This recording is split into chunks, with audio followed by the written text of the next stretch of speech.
Although many people view Miquella with the lens of the road to hell is paved with good intentions, I'll be pushing back on this idea and argue that Miquella represents the sheer embodiment of the end justifies the means. The idea that to reach a certain outcome, less than stellar things might need to be done. Maybe certain things that you would not be proud of at a later time. We will discuss the thin line of moral ambiguity Miquella's actions tread in the name of compassion, but before that, let me set the tone. Miquella is certainly not as naive as he looks, and the moral ambiguity within his methods does not mean that he is paving a road to hell, nor to a reign of mind control.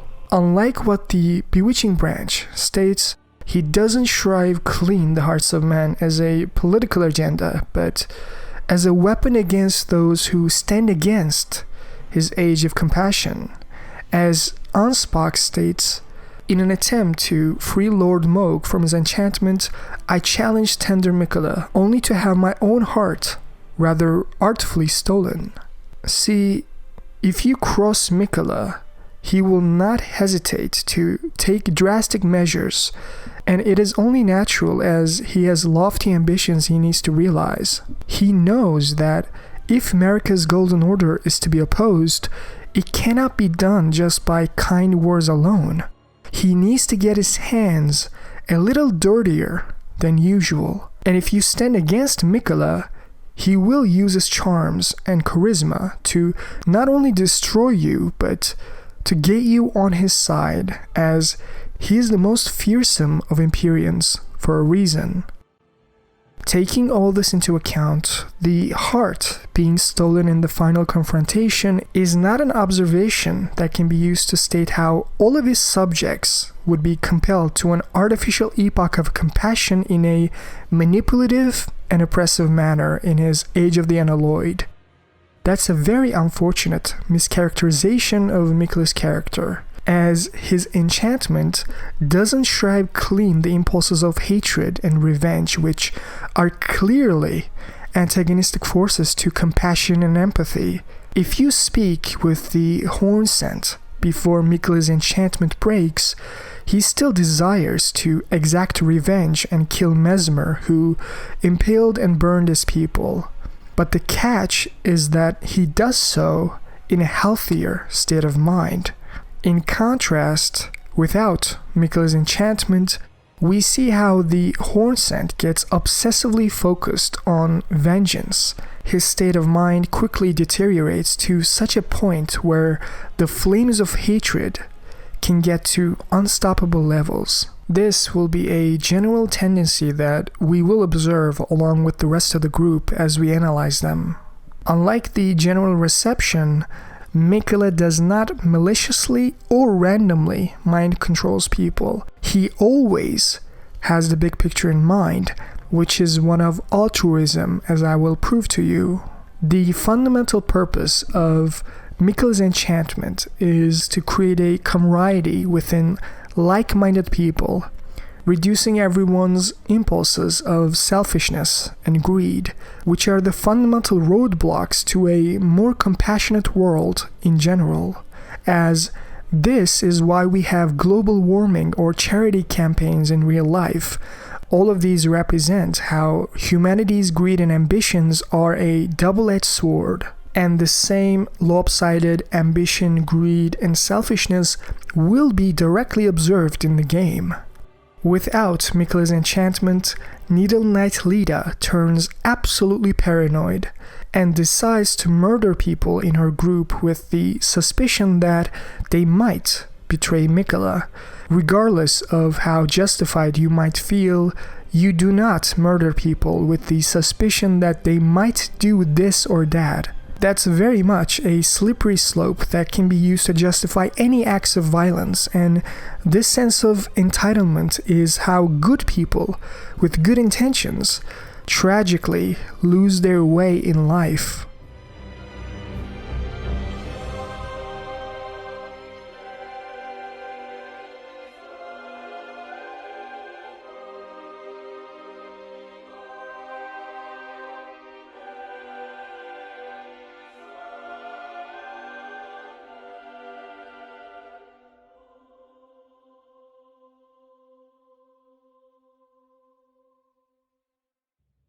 The Hornsent, seemingly justified in his desire for retribution, was no longer curbed by Miquella's enchantment.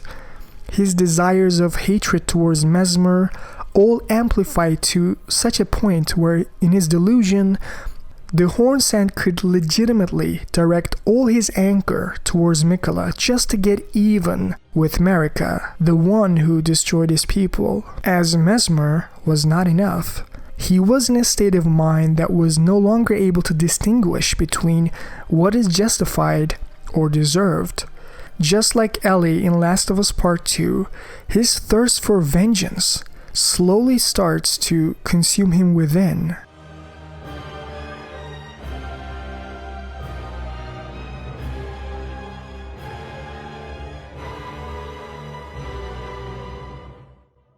Moore, without Miquella's enchantment, lost all his faith and spiraled further into feelings of depression and hopelessness, not realizing that he doesn't need constant approval of other people, including Malenia, Marika, or Miquella, as all he needs is a strong trust in himself, self-reliance of sorts, and a general optimistic attitude towards life. This attitude is something that Marika's lands between, full of pain and suffering, certainly doesn't help in seeing the good in people, to maybe even find the good and dig it out yourself. Moore just needs to believe that he can do that.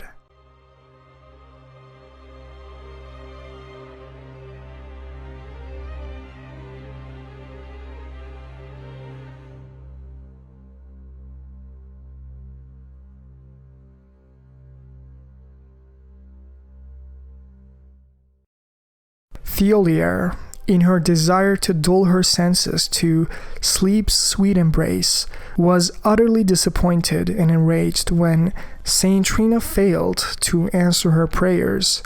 The very person she idealized her entire life, the spirituality of slumber that she had practiced her entire life, was now failing her right before her eyes. This tarnished of no renown was blessed by Saint Trina's voice, while she, as Mesmer would like to say, was bereft of it. Regardless of how entitled we might feel, life is not always fair. Life doesn't owe you anything. You work hard to accomplish something, and someone else comes in doing much less work than you, putting in much less time and effort than you, and in spite of all that, they get to enjoy the fruits of your labor.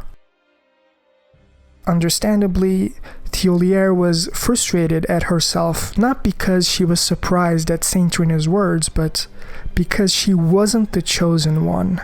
In other words, ego was involved. Being both jealous and enraged, she confronts us, the Tarnished, on a duel. I hope you can see that Thiollier was very much motivated by the shortcomings of humanity's greed without Miquella's warm embrace. Without his enchantment, much like the rest of the group, Thiollier's resolve and ambitions turned against her.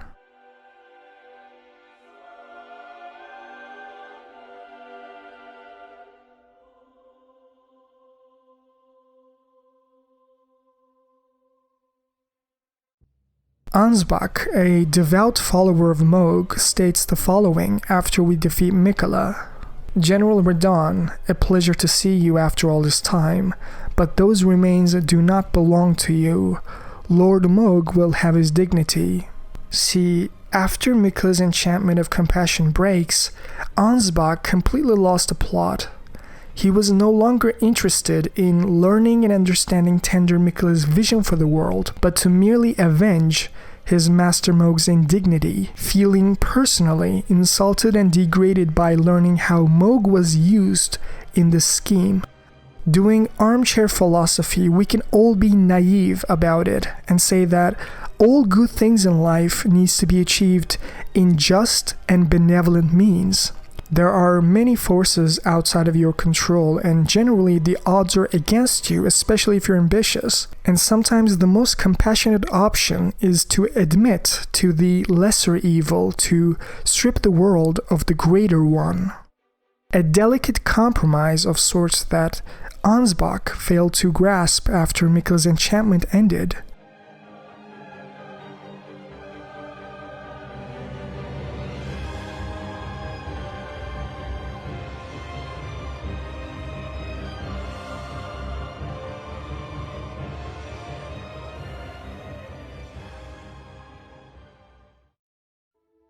Redmane Freyja, very much walking on the footsteps of her master Radahn.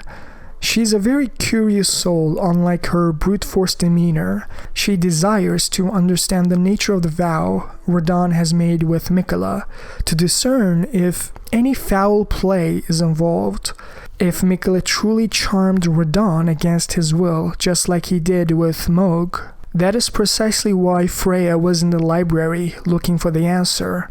Freyja was one of the rare examples in the group where, even without Miquella's enchantment, she was pure and radiant throughout. Her intentions never truly blemished by greed or selfishness. She arrived at the truth at the end of her questline.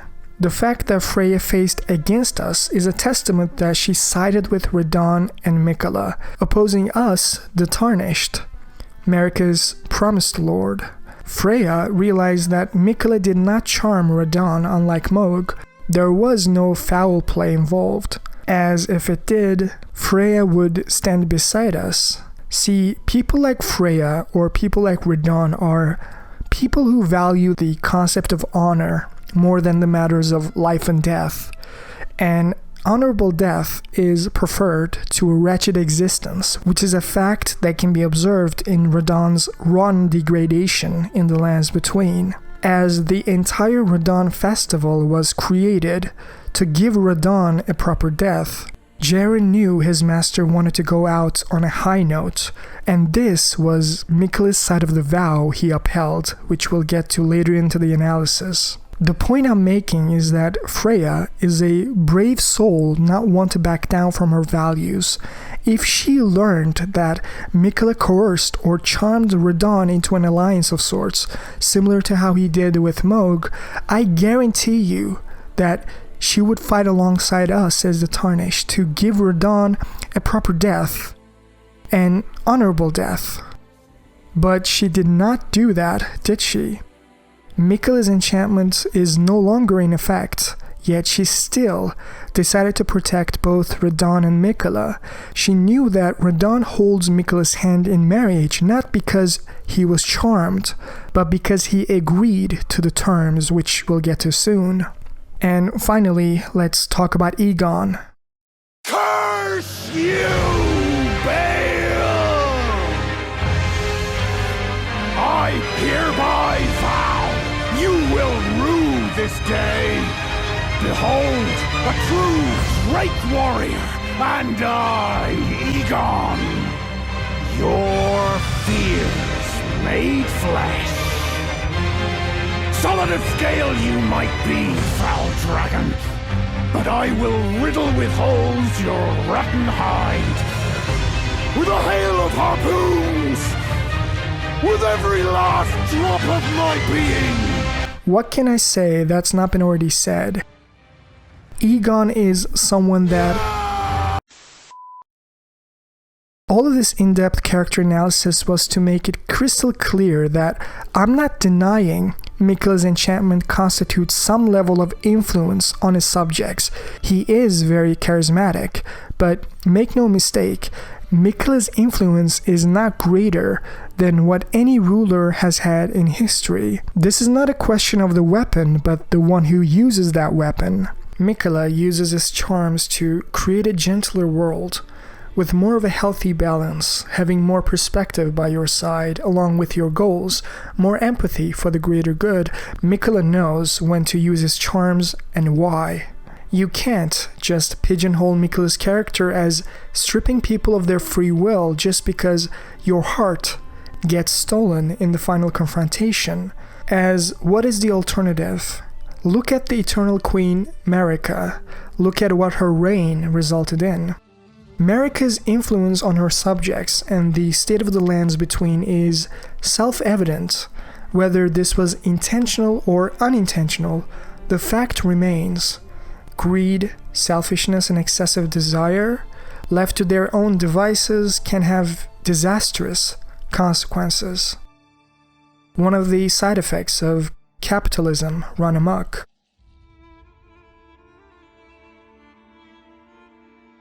And the Age of Compassion Miquella would reign would counteract these impulses in a more emphatic and compassionate backdrop.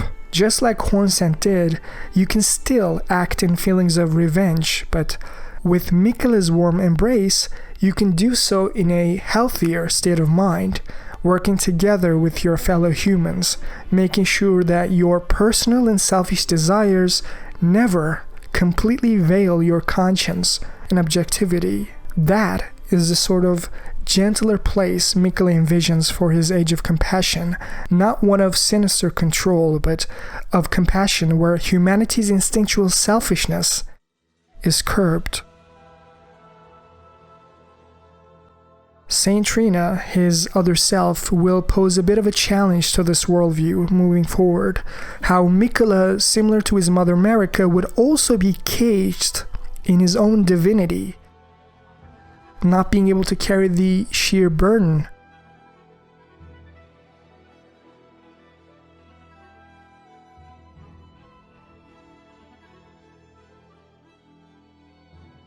But we will get to Saint Trina's concerns a bit further into the analysis.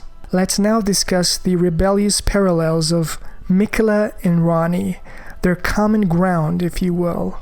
See, Ranni and the Two Fingers never really saw eye to eye. When Ranni shed her Empyrean flesh, they were cursing each other ever since. This age-old artifact also depicts the Two Fingers, perhaps harkening back to the birth of the Erdtree.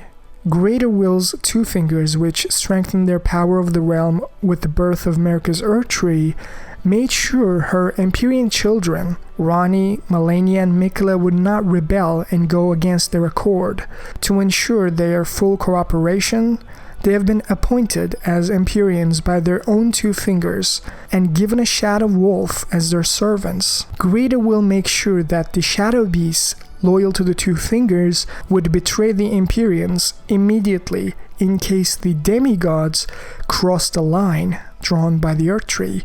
If they attempt to go beyond the confines of the Greater Will, they will be struck down by their own shadows. Mine will be an order not of gold, but the stars and moon of the chill night. I would keep them far from the earth beneath our feet. As it is now, life and souls and order are bound tightly together. But I would have them at a great remove, and have the certainties of sight, emotion, faith, and touch all become impossibilities, which is why I would abandon this soil with mine order. Wouldst thou come to me even now, my one and only Lord? Both Miquella and Ranni had the spirit of rebellion burning within.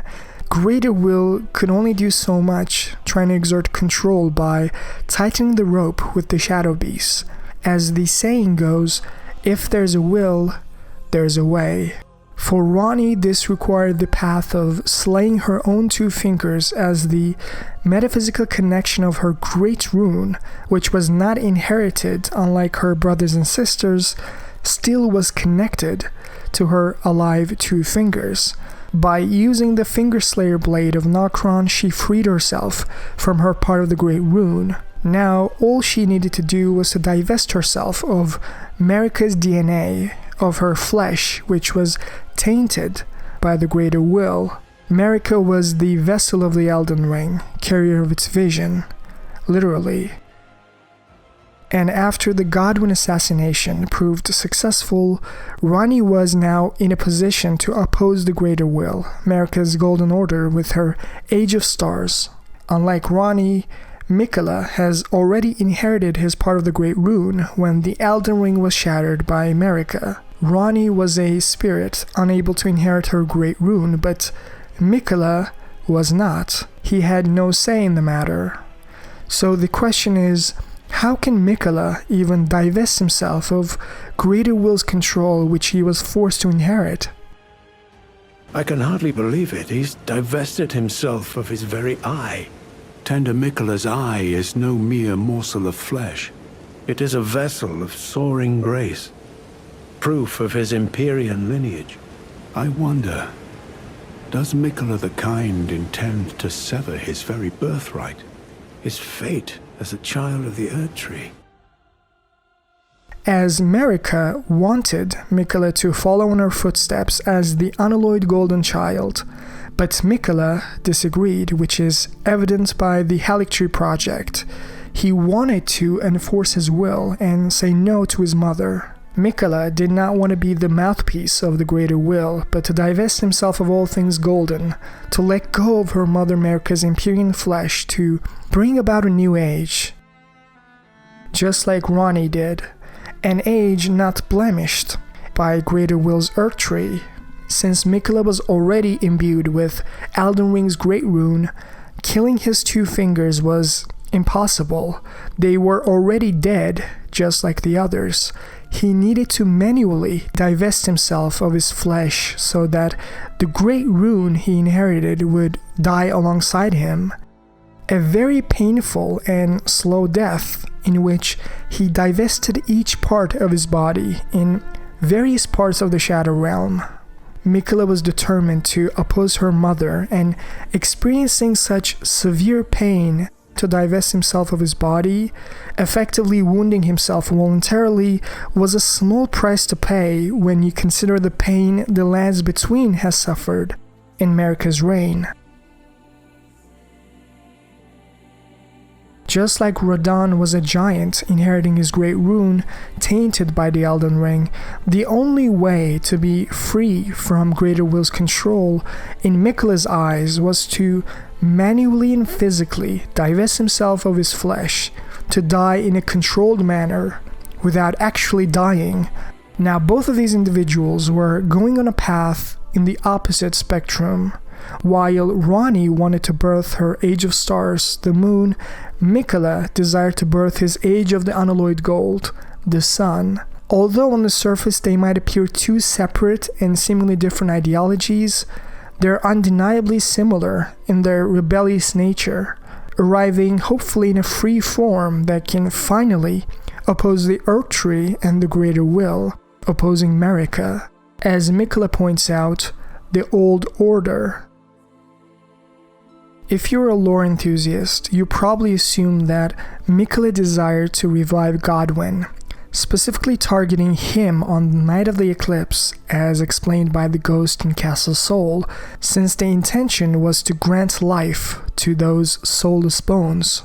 As the Golden Epitaph alludes to, Miquella desired to give Godwyn a proper death, not because of malicious intent, but to revive Godwyn similar to how Radahn was after his death.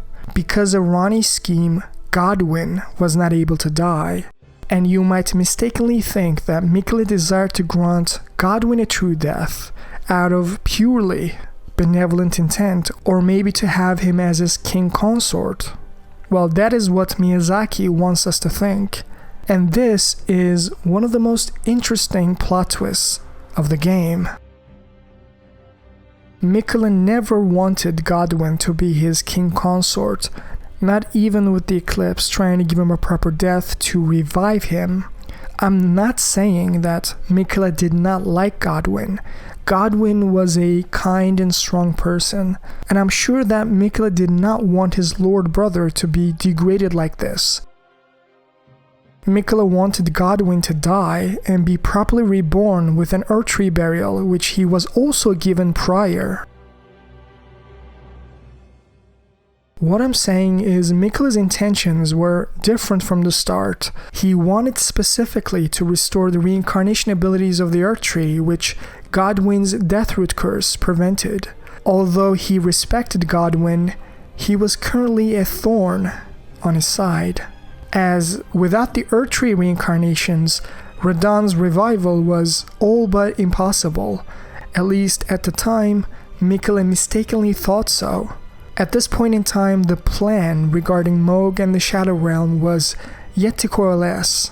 Miquella thought that unless Godwyn's curse on the lands between has healed, he would not be able to go forward with his plans. A plan that was focused not on Godwyn, but someone else.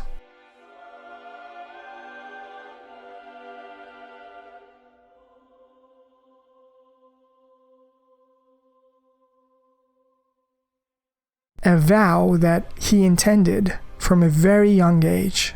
In their childhood, Miquella saw in Radahn a lord, his strength and his kindness that stood in stark contrast with their afflicted selves. And so Miquella made his heartfelt wish that Radahn would one day be his king consort. Miquella desired to reign an age of compassion with Radahn from as far back as in their childhood. Radahn's strength and kindness, which I will explain, shook Miquella to his core. Their afflicted selves alluded to in this item description were Malenia and Rykard. Miquella's sister, Malenia, was born with scarlet rot, eternally dying, while Rykard was Radahn's brother, born with the blasphemous serpent of Rebellion. Everyone was flawed in Miquella's eyes, which he did not bemoan but accepted. Even Godwyn, who was probably the kindness of them all, was unfortunately allured by the dragons, which meant Godwyn wanted a different life for himself. Miquella respected that, but despite his best efforts, he could not save Godwyn. Radahn, just like Godwyn, was a demigod that similarly embodied the gold and the sun as the lion, and he was a very kind soul at heart.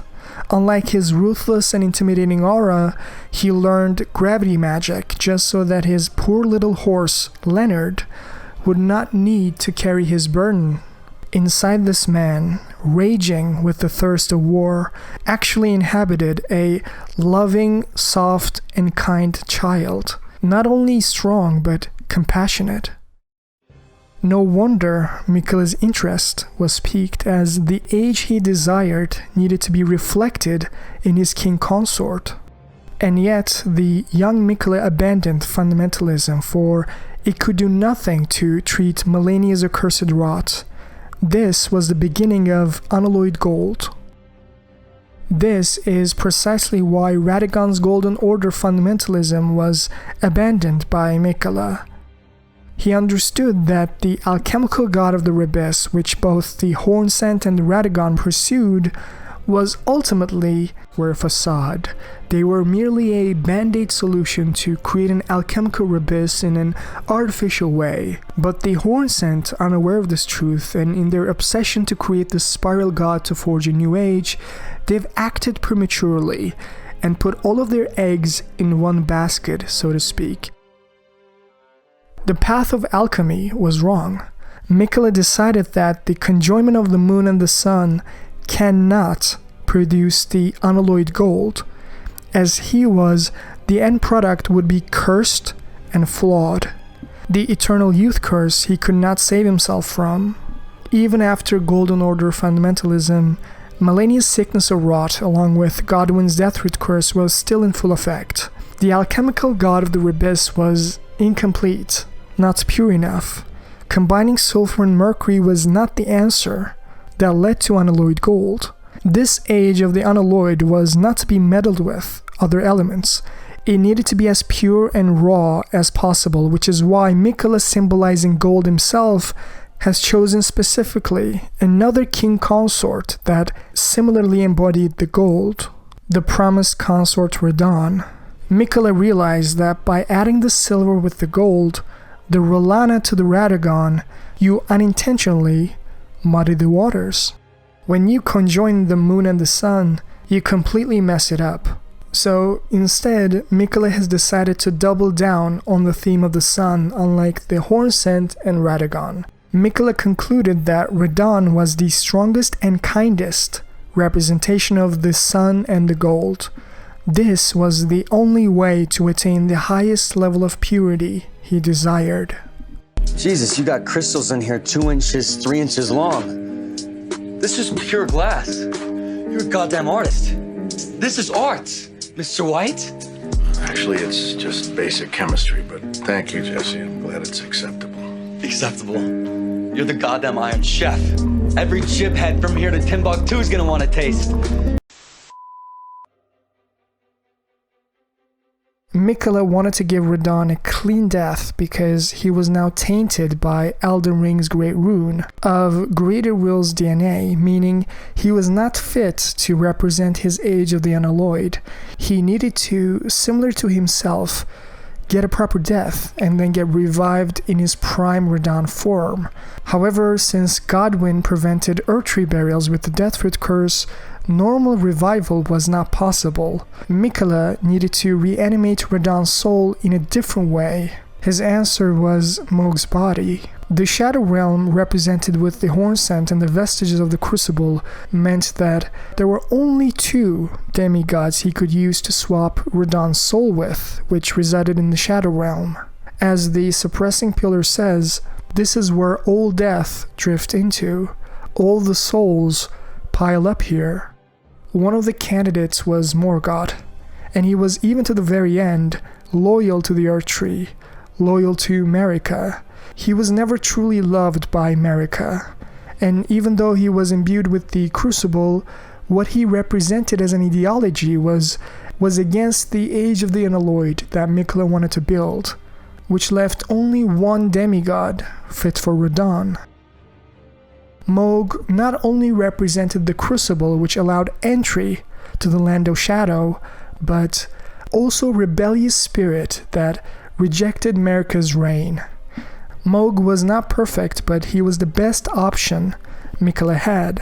He charmed Mohg to gain entry to the Land of Shadow, imbued with the Crucible. Meanwhile, Miquella ordered Malenia to defeat Radahn, so that his soul could arrive at the Gate of Divinity. Pay attention to the part, if we honor our part of the vow. He means Malenia and Miquella when he say we. Miquella's part in this vow was to give Radahn a proper death from his wretched existence after inheriting the Great Rune, as Malenia and Miquella were the strongest of the demigods, the only ones strong enough to defeat Radahn. As Jaren pointed out, all Radahn wanted was to die an honourable death, and Miquella could end his suffering with Malenia. At least, that's what they thought. Radahn was not going to hold back. This was completely unprecedented, as Malenia was strained to her limits. Radahn was extremely formidable, so much so that Malenia has decided that it would be she who would die if it kept going like this. But Malenia was not one to accept defeat, so to force a stalemate of sorts, she broke Miquella's unalloyed golden needle engraved within her shoulder to release a scarlet rot that it was resisting. And right before exploding on him, Malenia has whispered, "Miquella awaits thee, O promised consort." Hoping that the scarlet rot would eventually kill Radahn, she endured a painful blow herself. Barely coming back to the Erdtree with some help, she was awaiting Miquella's glorious return in a state of confusion, as the scarlet rot's advancement was getting harder and harder to resist without Miquella's golden needle, which was snapped in half in the Battle of Ionia. We gathered the broken needle from Commander O'Neill, which was Miquella's commander of troops, and we as the Tarnished follow on Malenia's lead and defeat Radahn, making sure that his soul is sent to the Shadow Realm where Miquella resides. Now all the ingredients to make the revival is available. Radahn's soul inhabits Mohg's body. We can see Mohg's crucible thorns protruding from his body, along with the blood magic he's known for leaking from Radahn's blades. Miquella succeeded in reviving Radahn in a period of history where all Erdtree revivals were impossible due to the Deathroot curse. This leads us to the secret ending that was cut from the game. This has been found in the code. There's nothing new per se, but this cutscene contextualizes certain things and makes Miquella's intentions for his order that much clearer. I hereby swear to every living being and every living soul. Now comes the age of our Eden. 1,000-year voyage, guided by compassion. Beginning here, love encompasses all. No living thing will be denied. No deed censured. I am ready to embrace the whole of it. Let us go together, Radahn, my promised consort.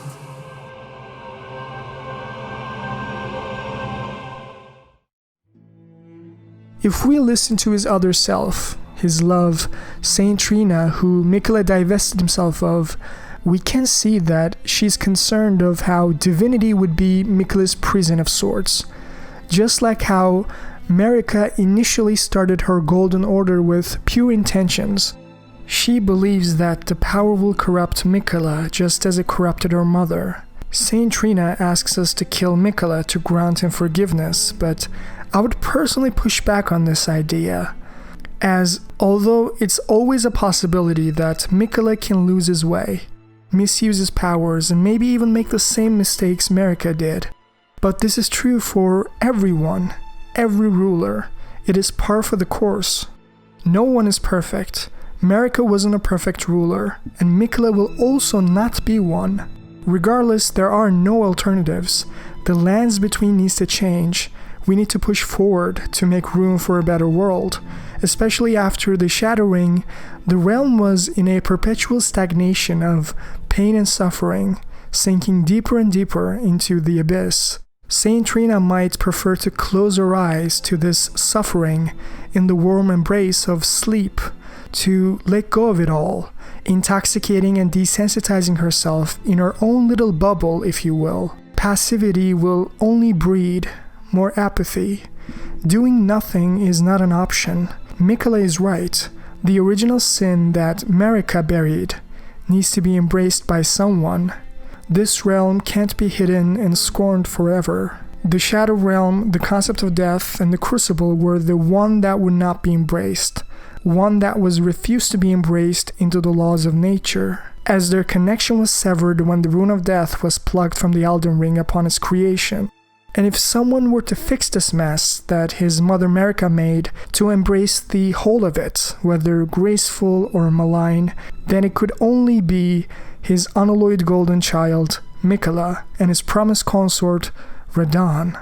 Do you remember the cutscene in the trailers where Miquella is removing the veil Marika shrouded the Shadow Realm with to hide it? That scene was Miquella's dream, his desires, his intentions.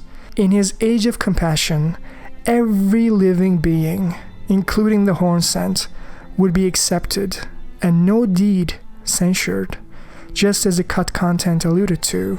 Miquella was going to reintegrate the Shadow Realm back into the lands between, just as it originally was. That was his greatest hope and dream. If only we, as the Tarnished, representing the old order, allowed him to realize that dream. We will never know for sure, but maybe, just maybe, we might have robbed the lands between of its only chance at salvation.